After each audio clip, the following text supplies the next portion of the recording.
முருகா, நான் என்ன மற்றவங்கள மாதிரி பொண்டாட்டி கூட சண்டையே வரக்கூடாதுன்னு நான் வேண்டிக்கிறேன்.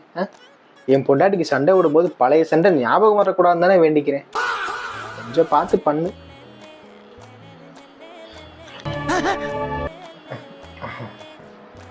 என்ன? ஒண்ணுமில்லம்மா, நீ நானும் சேர்ந்து 100 years வாழணும்னு ப்ரே பண்ணிக்கிறேன். அப்படியா? ஆமாம்மா. சரி, அன்னைக்கு நான் உனக்கு ஒரு ரீல்ஸ் அனுப்பி நீ அதை பார்க்கலன்னு நமக்கு சண்டை வந்துச்சு, அது ஞாபகம் இருக்கா? அதை எப்படி மறக்க முடியும்? அதான் அன்னைக்கு நான் அந்த ரீல்ஸை பார்க்கல, நீ அடுத்த நாள் நீ நெஞ்சு மாதிரி ஏறி குதிச்சியே. அது என்னடா சொல்லிக்கிற? முதுகெலும்புலாம் தெரியுதுடா. முதுகெலும்பு தெரியுதா? சரி, நேத்து ஒரு ரீல்ஸ் அனுப்புனே, அதை பார்த்தியா? அவனை மாட்டாடா என் பம்பர கட்ட மண்டையா. நேத்து பார்க்கலமா, மன்னிச்சுக்கோமா.